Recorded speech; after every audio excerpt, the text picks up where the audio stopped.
Hey guys, I know it's been a few days since I've visited with you via YouTube video, so I wanted to take a time to give you some further instruction. Hope you guys are all doing well and staying safe, and again practicing that social distancing, and hopefully we can do our part to slow this coronavirus down. So anyways, once again, blessings to you. Miss you guys. And we're going to talk about lesson 6.1, starting chapter 6 today, lesson 6.1 on the law of sines. So let's get after it. All right, law of sines. What the law of sines can be used for is for solving triangles. We've solved triangles before, and when we say solve triangles, that's finding the missing sides and missing angles. But we've been limited in the past with solving only certain types of triangles. Specifically, really right triangles. So the law of sines helps us solve some oblique triangles. Okay, so here's our objectives for this lesson. We're actually going to cover this lesson over two parts. I'm just going to cover these first two objectives this morning here to use the law of sines to solve oblique triangles, specifically ones where angle side or angle side angle is information is given to us. And then we've got to take a special look at using law of sines to solve oblique triangles that are in the form side-side angle.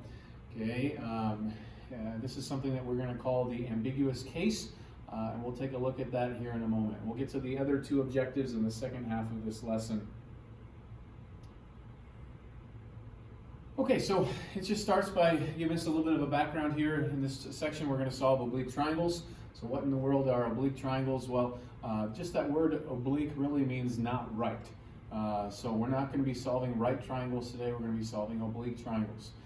They then remind us of our standard notation for naming convention for triangles. We name all of our angles with capital letters, and then the sides across from them are their lowercase counterparts.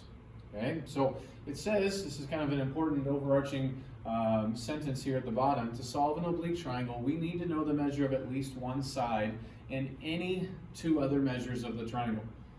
Okay, either two sides, two angles, or one angle and one side. Okay, so we have to have a side. And this should make a little bit of sense. Back in your geometry days last year, you should remember that we had something called AA blank. It was called AA similarity. You see, when all I know are the three angles, because if I know two angles in a of a triangle, then I know the third angle. But AA similarity showed that two triangles are similar when you have two angles being congruent in them. But it doesn't prove that they're the same triangle, right? Just a quick, easy example of that is equilateral triangles. I can have equilateral triangles of all different sizes, even though they all have the same three angles. So I have to have a side if I'm going to be able to solve an oblique triangle and two other measures. Okay, so really that means then that there's really four different cases of what we could have. We could have two angles and any side. Well, that means that you have angle side, or angle side angle, where that side is included, if you remember that terminology from geometry, the included side between those two angles. Okay, you could have two sides and the angle opposite them. That would be side-side angle. And you could have three sides, and you could have two sides and their included angle. So those are the four different scenarios of information we must have about a oblique triangle in order to solve it. It says there at the bottom, the first two cases can be solved by using the law of sines, and that's what this lesson is all about, are those first two cases. In our lesson 6.2, we introduced the law of cosines, and that's where we will look at those last two cases. Okay, so we're just going to be looking at when we are given angle side angle, or side angle information today. Okay, so first off, here is the law of sines. I'll break off of the PowerPoint here in a moment and prove this, but just what does the law of sines say? It says a side divided by the sine of the angle across from it equals another side in that triangle divided by the sine of the angle across from it. Okay, so there's this triple equation written there, but anytime that we use the law of sines, we're just going to use two parts of that, two of those ratios, or one proportion, in other words. Okay. The reciprocal is also true, so the law of sines, it says, can also be written in the reciprocal form. Sine of angle A divided by the side across equals sine of angle B divided by the side across equals sine of angle C divided by the side across. So when might I write it one form, when might I write it the other form, might be a question in your mind. And that would be a good question. And really it amounts to, what are you solving for? If I'm using the law of sines to solve for a side, I'm going to go ahead and use the first one listed there in the blue box, because the sides are in the numerator. It's easiest to solve for a value when it's in the numerator. If I'm trying to solve for an angle using the law of sines, I'm going to use this one down at the bottom of the slide, because again, the angles are in the numerator. Alrighty, so let's go ahead and just kind of prove this ourselves. This is actually a rather easy proof to come up with. Oops, hit the wrong button. Let's go to the whiteboard over here. So, law of sines. Here is a oblique triangle. It's not a right triangle. I have actually drawn two right triangles inside of it for the sake of doing this proof. But let's go ahead and consider this angle A right here. If I were to take the sine of angle A, what ratio is the sine of angle A? Well, sine we know to be, from a couple chapters ago, the opposite over the hypotenuse. So opposite is H, hypotenuse is B, so this would be the ratio H over B.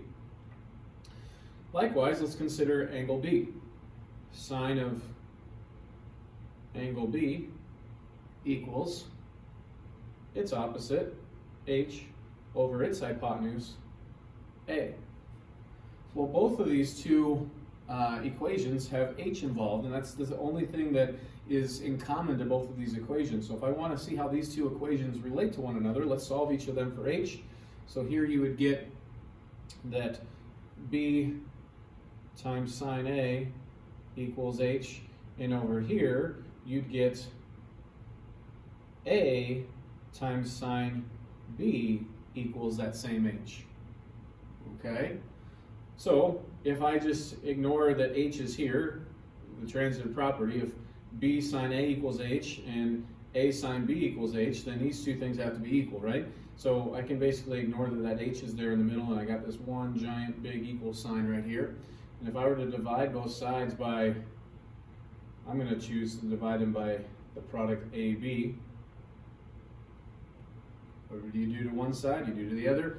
Go ahead and divide out your common factors, and notice you get that sine of A divided by little a equals sine of B divided by little b. Okay, so there is the beginning, or I guess in a way 2/3 of what the law of sine says. Now, if you were to say, well, a couple things here. One, notice I could have divided by the product sine A times sine B, and then I'd end up with the reciprocal of this. So that's how the reciprocal is also proved. But you might still be looking at this going, well, what about C? Well, I'd have to draw in a new altitude to this triangle, specifically right here. Give it a different name, call it H sub 2 or something like that. And then I could use that altitude to write a ratio involving angle C and involving angle B. And then I could show that sine B, which you know to be H over A, equals, it'd end up being sine of this B equals H sub 1 over, let's see here, over, in that case it would be C, okay, and then over here you'd end up with sine of C equals H sub 1 over B, and then just like our H really went away right here, that H sub 1 is going to go away, and you're going to end up showing that sine big B over little b equals sine big C over little c, and then again you can use the transitive property and you can include it with these guys. So anyways, the law of sine says this, sine of a given angle divided by the side across from it equals the sine of another angle divided by the side across from it. Okay, so there's your law of sines that we're going to go ahead and put to use in an example now. So here's our first example. Notice in this problem they gave us a picture. They didn't have to necessarily give us the picture, but they did. So we're going to find the remaining angles and sides. Okay, so I'm going to switch back over to whiteboard as we work on this example together. Once again, this is a great time to pause the video if you think you're tracking already and you want to see, can you finish doing this yourself? So please take advantage of that opportunity. All right, we've got two angles and a side in this triangle. That's important for us to know. And so thus we have one angle and two sides left to find. We've got big A, little a, and little c. Well, anytime you know two sides of a triangle, I just got done saying this, you have the Triangle Sum Theorem that says all three angles of any triangle have to add up to 180. So that's going to be your first go on this problem, where you'd want to say, well, a measure of angle A equals 180 minus 102 minus 29. Well, together those make what, 131? So if I take off 131 from 180, I think I get, is that 49? 131, it's early in the morning for me here. I think that is accurate. 49 degrees. I know you worked really, really hard on in geometry, this notation, the measure of angle A equals 49 degrees. Really here in trig, we just say big A is the angle. We know it's a geometric shape, really is an angle, but we actually just say A equals 49 degrees. Okay, so there's 1/3 of the triangle solved. We've got to now solve for little a and little c.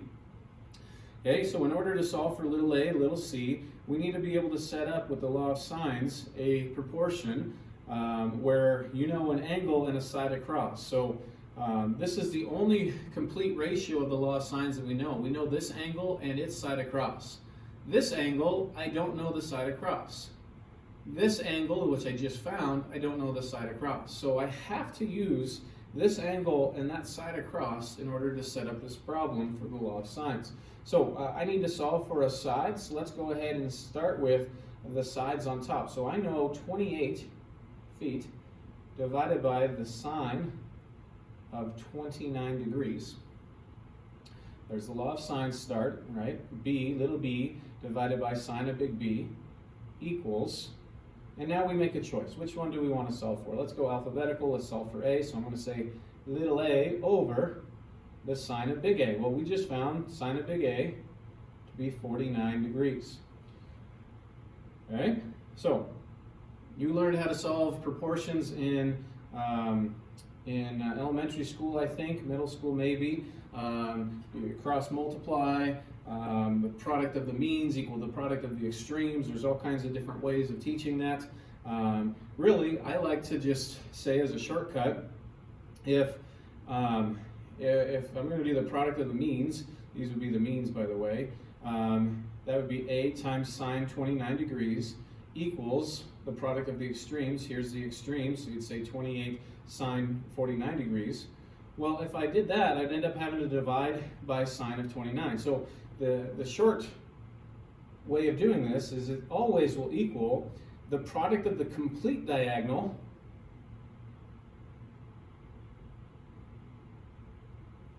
divided by the known value in the incomplete diagonal. Okay? So whatever value you're trying to solve for in a proportion will end up equaling the product of the complete diagonal divided by the value of the incomplete diagonal that you know. Okay? So this is what I have to compute in my calculator. So here's my handy dandy graphing calculator. And it looks like we've got to do 28 times the sine. Please notice that we are in degree mode of 49 degrees. And we need to divide this by the sine of 29 degrees. And hit enter. And we have an answer of approximately 43.5.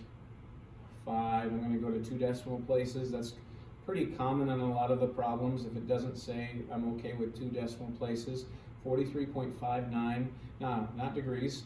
If you go back to the original problem here, this was measured in, this is the length of a side, so it's measured in feet, as we see there. Okay, so A is approximately 43.59 feet. Okay, now I'm going to try not to utilize or use this known value now when I finish solving for the last third of this triangle, because this is now rounded. If I was forced to use this, I'm going to keep this value on my calculator as its exact value and not use this. Otherwise, you're going to get rounding errors. Okay? Anytime you use a rounded value in a calculation, it just makes your new solution, new answer that you're calculating even further from the truth or from accurate. Okay? So let's solve for our third side here, which would be C. I'm just going to slide this up here a little bit. To find C, okay, again, I'm going to use the law of sines. This is my complete diagonal that I know. I actually do know, sorry, not diagonal, but this is the complete ratio in the law of sines that I do know. I actually do know big A and little a now, so I could use this, but I just got done talking about how I'm going to try to avoid using little a because it's not an exact value. Okay, so I'm going to still set up the same exact way. 28 divides sine 29 degrees. This time equals little c divided by the sine of 102. Okay, so once again, you get to practice using my nice little trick in solving a proportion. The product of the complete diagonal, oops, c is going to equal this. C equals the product of the complete diagonal, 28 times the sine of 102, all divided by the known value in the incomplete diagonal, so sine 29 degrees. Okay? And again, we're going to go to the handy dandy calculator here, and we're going to say 28 sine 102 divide sine 29, enter, and we get that this is approximately 56.49 feet.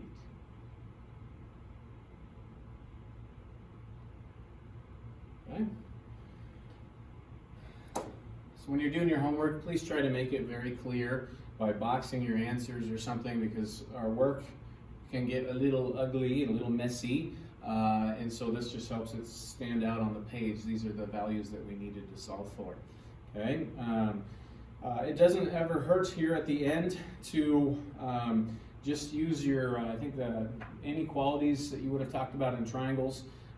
Things like you learn that your longest side is always going to be across from the largest angle. There you go, the shortest side across from the smallest angle. So that's something that I'm just always looking at. I've got a 28 feet across from a 29. 29 is my smallest angle. Then I've got a 49 degree angle with across from it a 43.59 feet. That seems legitimate.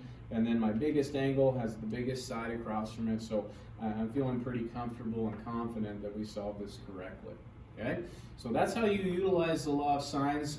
There are situations that make it a little more challenging, but this is ultimately how we're solving oblique triangles using the law of sines today. So let's switch back to our PowerPoint here. And let's see, did I do it correctly? A was 49. Little a, 43.59 feet. And little c, 56.49 feet. Okay, so that's the same values that we got together. All right, next we need to talk about this thing called the ambiguous case. The ambiguous case is the case for when we've been given side-side angle. Yes, they were, if you're thinking a step or two ahead of me, they were very intentional about the ordering of these letters. Hopefully you remember back in geometry that there was no angle side-side triangle congruence theorem or postulate. And it wasn't just that your school teachers were trying to keep it G-rated, okay, or PG-rated at school. No, it's because angle side-side is not enough information to guarantee one triangle. So let's take a look at that a little bit more here real quickly. Switch back here. So the ambiguous case, or when you're given side-side angle information, I actually like to call it with you honors kids the pain in the angle side-side. The ambiguous case are the problems that can be the most challenging ones to work with, okay? So anytime you realize, wait, they gave me two sides and an angle, and that angle is not the included angle, you need to, that's called the ambiguous case. This is the situation where this will be a little bit of the pain in your angle side-side, I'll call it that way, okay? Because you don't necessarily have one triangle. You see on this last problem that we solved, we had angle side information. With angle side information, that does dictate we will only have one triangle. Okay, so let's take a look at this back to your geometry and why basically angle side-side or side-side angle was not a triangle congruence theorem. Okay, if I take any angle, it actually only falls apart with acute angles. If I take any acute angle right here, I'm going to go ahead and redraw that same angle as best of my ability.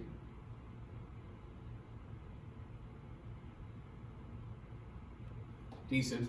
Okay, these are two of the exact same angle. All right, I'm going to call them both A. Now, I can, from these two angles being the exact same, and these two sides being exactly the same length, I can draw in two other sides to complete triangles, two different triangles here, where these two other sides are the same length.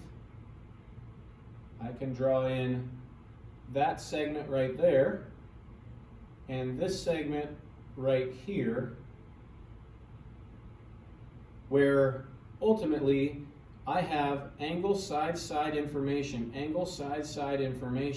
and I've got this obtuse triangle, obtuse oblique triangle, and this acute oblique triangle. Okay, this part is obviously now ignored, but notice in both of these situations, angle side-side is given and used to construct each of those triangles, and they're not congruent. These are not congruent. Okay, and so that's why we have to be very careful when we're given angle side-side to draw our picture wisely, because from our picture, if we can draw our picture wisely, we can determine whether we have two triangles, or we have one triangle, or we have no triangles. Okay, now, while I've got this picture up here, I want to have this conversation that's pretty important. I'm now going to label these. This might be B. I'm going to call this B, B2 actually, and I'm going to call this one B1. I've got my reasons I'll share with you here in a second. This would be C2, and this would be C1. And then you've got over here little c2 and little c1. Those would be your three other missing sides, or three other missing parts, I should say, of this triangle, or these triangles. So, where I want you to see here is I'm going to basically draw this triangle now inside of that one. So there was me copying this triangle over here. Now, this has created a third triangle. What do you notice about this triangle? Hopefully you're going to tell the screen that you're watching this on that this is an isosceles triangle. Look at those two sides with double tick marks. Okay, that tells you, if you remember your isosceles triangle theorem, that your base angles are congruent. It means these two angles are congruent. Okay, now why am I having this conversation? Well, this angle right here, B2, is found right here, right? Well, that angle has a relationship to B1. You see, B1 and this angle right here are the same because of this creation of this new isosceles triangle in here. But these two angles form a straight angle. Thus, these two angles are what we call from geometry supplementary. So, if these two angles and this angle are the same, it could be said that this angle and this angle are supplements of one another. Well, what do I just learn then? Well, this B2 is the angle that's right there. So I know that B2 equals 180 minus B1. This is going to be very helpful to us when we solve ambiguous case problems where we have two triangles as a result. Now, I must state that the ambiguous case is anytime you're given two sides and a non-included angle. It's not just when you have two triangles. The two triangles are going to be when it's the hardest for us because we have to. Our problem basically becomes two problems in one because I then have two triangles to solve for. Okay, so we're going to come back and we'll see a problem later in this lesson today where we utilize this. But I wanted to take this time right here to have this conversation that these two angles right there are supplements of one another. Okay, and so that's important for us. All right, back to our slides here. Let's take a look at some more information, and we'll look at a sample problem.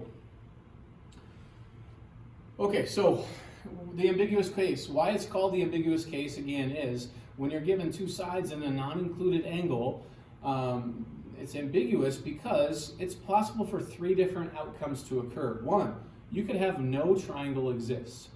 You could have one triangle, or you can have two triangles. I just specifically took the time in this last moment to look at the two triangle situation, but we could have one triangle and we could have no triangles. Let's take a look at a picture of each of these situations. Now, this is a pretty daunting table to look at. I don't memorize anything in here. Absolutely do not memorize anything in here. All I use this, or the only reason I'm showing this to you is for you to see the different situations that can arise in the ambiguous case. Remember, we said there could be no triangles, there could be one triangle, or it's possible to get two triangles. Okay, so here's that situation with two triangles that we just looked at. You've got this situation right here where there's one triangle, that obtuse one, and then this whole triangle is the second triangle. Okay. But it's possible to have no triangles. Here's two scenarios right here where we have no triangles. So if you were to draw this is why I don't memorize this. I want you to notice something, that they start angle A every single time in what I would call the lower left corner.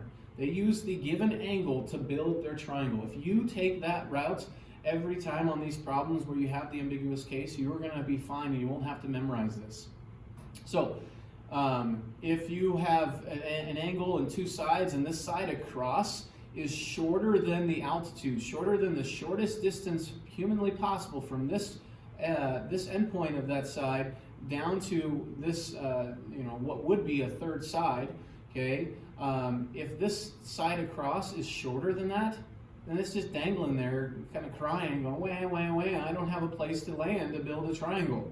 Okay. And that's the same situation you have going on over here. This right here is too short to come down here and land, and that's why we run into no triangle. Okay, you could have one triangle. Here's a situation with one. Here's another situation with one, and then you can have two. Okay, and again, if you model how I'm going to model this for you in these coming examples, you don't need to memorize this picture or anything in it really. Okay, so let's take a look at an example right here. So here's the given information. Little a is 22 inches, little b is 12 inches, and big A is 42 degrees. So notice, side, angle. So this is the ambiguous case. Again, ambiguous case just really means that I have an angle and two sides given to us. Okay, so anytime you're given an angle and two sides, I just got done saying, I want you to start by drawing that angle. Do your best to draw it as accurately as possible. Okay, you don't have to break out a protractor or anything here, but 42 is just a smidge under 45. No one's really going to tell the difference. So I'm going to call that my 42-degree angle, big A.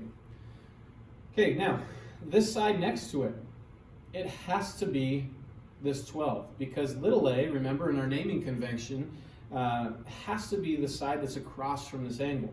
Okay, so I'm going to call this 12 inches. Now, the shortest distance to come down here is called the altitude. We know that it's shorter than 12, correct? So this 22 that's going to be this side across can't come on this side, because if I start drawing in sides here, here, here, they get bigger from whatever the altitude is up to 12. But then they would get bigger this side, but I wouldn't have the angle of 42 anymore. So the only place that 22 can go is way out here. Does that make sense? If you're saying no, pause the video, rewind, I guess. So if you said yes, keep going. All right, good. Okay, because again, the height, the altitude, remember you learned something in geometry about the shortest distance from a point to a line is the perpendicular distance. That's what the altitude represents. So this is the shortest distance. It's going to have to be shorter than 12. And then if I move this, if this was my in question or possible side across from big A, it would get bigger as I went this way, bigger segments, all the way till I reach 12. Well, 22 is not going to be somewhere here to 12. No, it's only going to be out that way. And the only way I can go bigger and keep this 42-degree angle is to go out this side with my 22. So that's why I know I have one triangle and one triangle only. So this ambiguous case is actually an easy one. This is no different, honestly, than the last problem we did. Well, slightly different. We don't have the two angles this time. Okay, so what do I know? Let's finish labeling. If this was 12, which is little b, then this has to be big B. And then I'm only left with C, so C and then little c. That's what we need. Now, in order to use the law of sines, once again, just like the last example, I have to have a complete ratio. This is where your eyes need to go. I've got a complete ratio. I've got an angle and a side across. So what am I going to end up solving here in this one? It looks like I'm going to be solving for an angle, correct? So if I'm going to be solving for an angle, I'm going to choose to write my law of sines as sine of 42 over the side across, 22 equals sine of big B this time over 12. Okay, and now I use the law of sines, or solve my proportion. Okay, just like I just talked about on that last example, when solving a proportion, your unknown quantity, which in this case is sine of big B, is equal to the product of the complete diagonal divided by the known value in the incomplete diagonal. Okay, so sine of B is equal to that. So remember, how do I get rid of sine? Sine's a function. Well, we use our inverse function. So B is going to equal the sine inverse of 12 sine 42 over 22. Let's go find out what that is on the calculator. I'll come down here. Okay, so let's see here. We've got to do a sine inverse. Sine inverse of, I'll put in an extra set of parentheses here just to be safe. 12 sine 42. So I've got my 12 sine 42, but I want to divide by 22. Close off my last set of parentheses, so I've got this fraction going on inside there that I'm going to take the sine inverse of.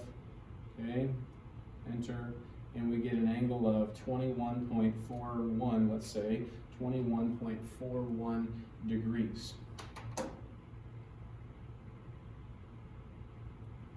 There's big B approximately. Okay, so if that's big B approximately, now I know two angles in this triangle, so I can apply that Triangle Sum Theorem, where I know that big C is going to equal or be approximately 180 degrees minus 42 minus this 21.41 degrees. So I need to subtract, what is that, 63.41? Well, let's see here, that's going to be 116.59, I believe. Okay, let me just double check. 180 minus 42 minus second answer on my calculator. Hey, I got it this morning. 116.59 degrees. There is that third angle. Okay, now I still have a missing side. So this is a situation from my previous example where I said I'm going to try to avoid using any of these rounded values. Here's where I'm forced to. Okay, I don't have like Pythagorean theorem that I can go to find this third side because this isn't a right triangle. But I can use the law of sines now that I know 1/2 of the ratio of dealing with the c's. Okay, but I just have to make sure that I utilize this exact value that right now is on my calculator. When I just did that check, I did my 180 minus 42 minus that previous answer. That right there is storing all of those decimal values. I'm going to utilize that, not this. Okay, otherwise your answer for C could be wrong. Okay, so let's find little c. So if I want to find little c, again, that's a side, so I'm going to write my law of sines as little c over the sine of the angle across from it, which would be sine of 116.59. And again, this is the value that I'm going to put in exactly. Equals, okay, where's my complete ratio? Don't go and utilize this one because that's another rounded value.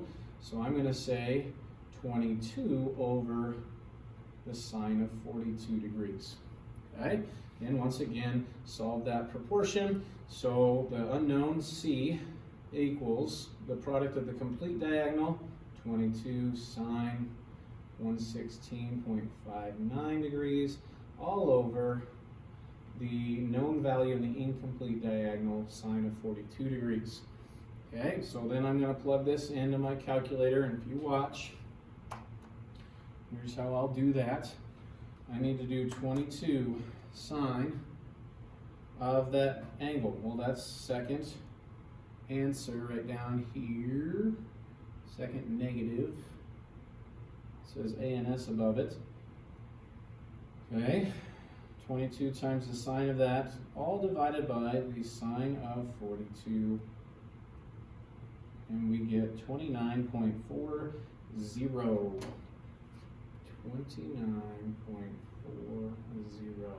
You know, oh yes, we were given units. Those are in inches.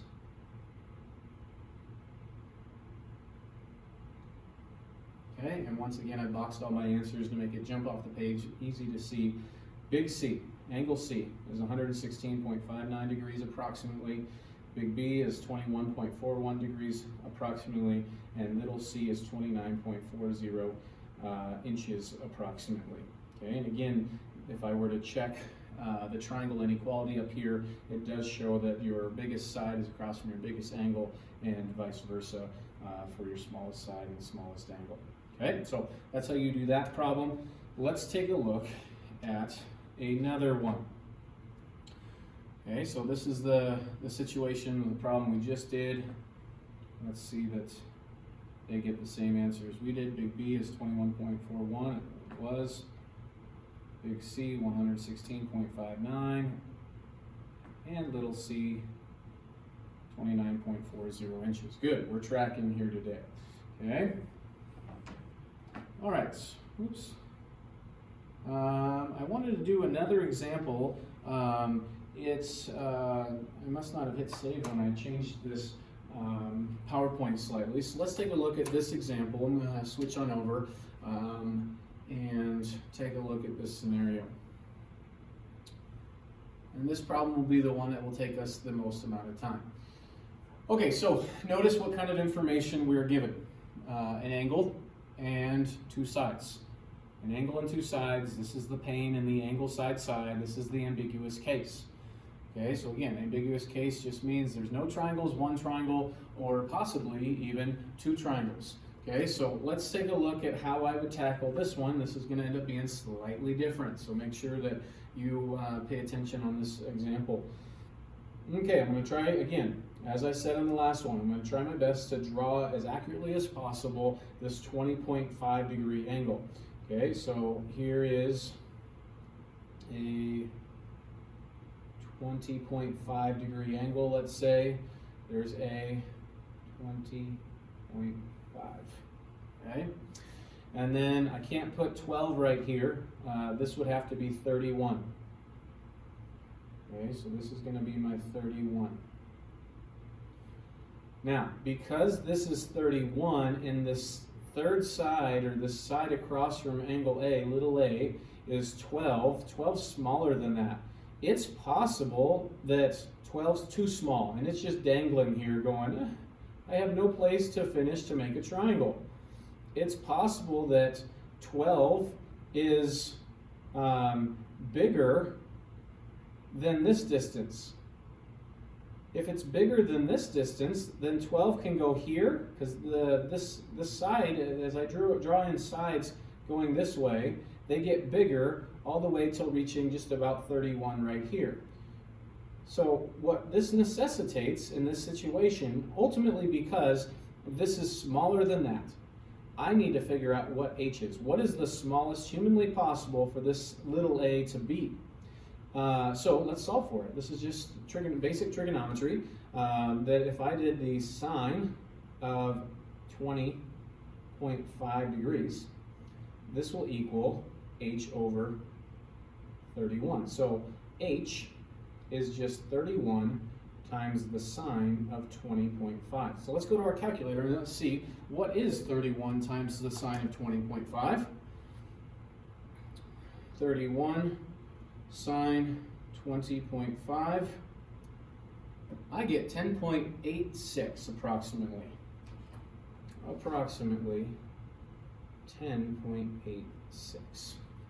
Okay, so if that's 10.86 right here, that tells me this ambiguous case is actually two triangles, because I can get bigger and make a 12 right here, and I can get bigger than 10.86 and make a 12 right here. Okay, so I'm going to redraw these two. Actually, I think I've probably got enough room. I'm going to draw both of these two triangles here. Give me 1 second.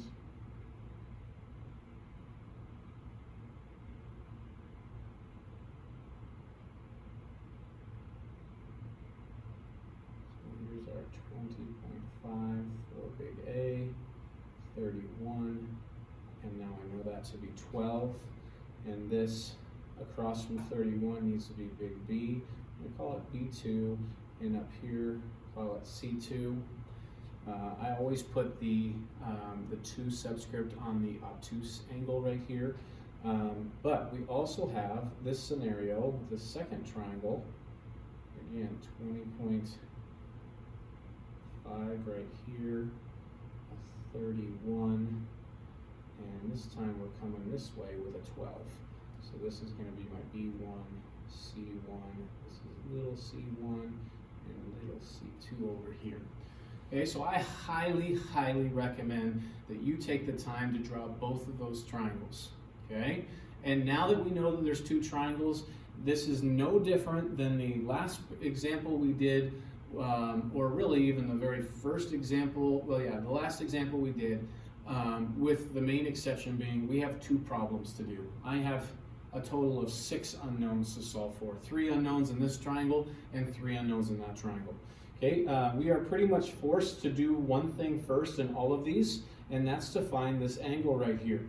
Okay, well, if you were to look at it, I'd be setting up the exact same set of law of sines. If I was to do this, I would say the sine of 20.5, actually we're going to solve for, we're going to solve for an angle, so that was right. Sine of 20.5 degrees over 12 equals, the only one that I have incomplete would be the ones with b, so this is going to be sine of b2 over 31. Over here I'd be saying sine of 20.5 degrees over 12 equals sine of b1 over 31. Well, obviously, look, b1 and b2 are different angles. Okay, And if I set up and finish solving these proportions, I'm going to end up setting up and doing a sine inverse of the exact same ratio. Well, this is where you need to keep in mind that when you do a sine inverse, what is the range of sine inverse?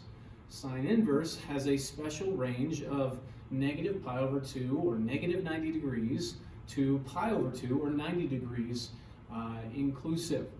So one of these two angles, the calculator is not going to tell me. It's the obtuse one. When I take a sine inverse, all the calculator will give me, if I'm supposed to get a positive angle, is an acute positive. It's going to be, sorry, if I'm going to get a positive angle, yeah, it's going to be an acute angle. So it's going to find this one for me. So when I said I always make the subscript on the obtuse angle 2 and this one 1, it's for that reason. It's because this is the one I'm actually going to solve for first. Okay, so I'm going to erase this because I honestly would have never written that because I knew that this was the obtuse angle. So I'm going to finish solving with the law of sines here. Again, I can solve for sine of B1 equals product of the complete diagonal, 31 times the sine of 20.5 degrees all over 12. I'm going to go to my calculator and see what the calculator tells me. Calculator says 31 sine 20.5 all divided by 12. I could have just taken my previous answer, it looks like, and divided by 12. Didn't think about that. Enter. And then I need to do, that's what the sine of this is, right? So then I need, in order to find B1, it's the sine inverse of this expression. So I'm going to go ahead and do that. Sine inverse now, second. Sine inverse of second answer, and calculator tells me that's 64.78 degrees. Okay, so that's what this angle right there is 64.78 degrees. Now, this is where we go back to our talk about the ambiguous case, where we said when we have these two triangle situations in the ambiguous case, this angle, B subscript 2, the obtuse one, can be found as just being the supplement of the one that the calculator will tell us. Okay, so in order to find B2 in our problem, it's just going to be the supplement of that angle. So here we go. B2 equals 180 minus the 64.78 degrees. So B2 is approximately 115.22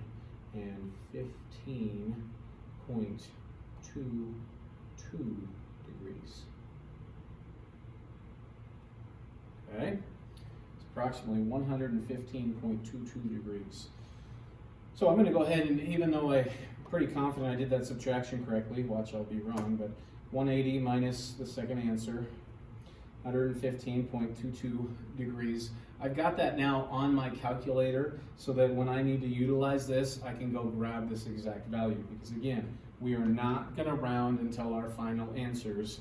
Okay, so I've gotten 1/3 of each of these triangles solved for. Now I've got to solve for the remaining 2/3 here. So since I have in each of these, I have two angles now, I'm going to solve for the third angle. So C2 is 180 minus A minus B2, or approximately, let's see here, if I were to add these two angles together, you get 135.72. 135.72 should make 44.28, if I'm not mistaken. Let me check on the calculator. I'm going to take 180 minus A, which is 20.5 exactly, it's 20.5 exactly, minus this 115.2167, etc., equals, there it is, 44, you can see in the corner of the screen, 0.28. I did that correctly, okay? Now, because I have just found this angle, I kind of like to just go right in and let's solve for this last side. Since that angle's handy with me on the calculator, I've now got to do law of sines one more time here to solve for, this was again big C. I need to find little c2 right here. Okay, so little c2 over the sine of 44.28, again I'm going to use that exact value, equals, what's a complete ratio that I know everything about? Exactly that one. So the side is 12 over the sine of 20.5 degrees. So little c2 equals the product of the complete diagonal, 12 sine 44.28 over the known value in the incomplete diagonal. Okay, so again I go to my calculator and I'm going to punch this in, and you have 12 sine, and now I'm not typing in 44.28, I'm going to go grab that, divided by the sine of 20.5, that's an exact value, hit enter, and there it tells us 23.92, approximately 23.92. I don't think I was given any units here, so this is little c2. That was degrees on that one. So all three of the missing parts of this first triangle have now been found, and now I just need to finish out, if I have room on this little whiteboard, to find the last two missing parts of this triangle. Okay, so it's the same approach. I now know on this triangle, I know two of my angles, so the third angle, we'll call it, again, big C1 is going to equal 180 minus A minus B1, or approximately, let's see here, if I added those two together, I get 85.28. 85.28 taken away from here, is that 94.72? 94, I'm going to check. I'm not feeling confident here. All right, 180 minus 20.5 minus, go grab that 64.78 value. There it is on my calculator. Highlight it, enter. 94.72. Okay, good. Whew. All right. So there is big C1. Okay. And lastly, law of sines to go ahead and finish solving for little c1 in that picture. So little c1 in that picture divided by the sine of big C, 94.72. Another reminder, I'm going to use the exact value there, equals, what's my complete ratio? 12 over sine of 20.5 degrees. So little c1 is going to equal the product of the complete diagonal divided by this value right here. I'm just going to punch that into the calculator, and you get 12 times the sine of this exact value divided by sine of 20.5, and my calculator tells me 34 point, it looks like 1.5 would be the appropriate rounding. This would be a spot where rounding is so important here. So 34.15. Okay, and again, for all of our sides, we weren't given units in this problem. And so, again, you go back and look, does it meet the triangle inequality? Here's my littlest angle, smallest angle, across from it, the smallest side. My largest angle, 94.72, across from it, the largest side. Okay, and you can do the same on this side. So anyways, I don't know that I can fit all of those on one single image here, but those are the solutions to that problem where we were given the ambiguous case and it turned into two triangles. Okay, So the only situation that you haven't fully seen is a sample problem where there are no triangles. You've seen us create one, you've seen us create two. I talked through right up here at the beginning of this problem, what if there was no? You would tackle it and start it the exact same way as this. You'd want to find h, and what you'd find is that h is bigger than this little a. If that's the case, then this little a is dangling here saying, I don't have a place to reach, and then you just say no triangle. Those are the nicest problems when there are no triangles, okay? So hopefully that helps. Let me get you your book assignments for this first part of lesson 6.1. Let me switch on over here. There is your first half book assignment for lesson 6.1, 6 to 38 even.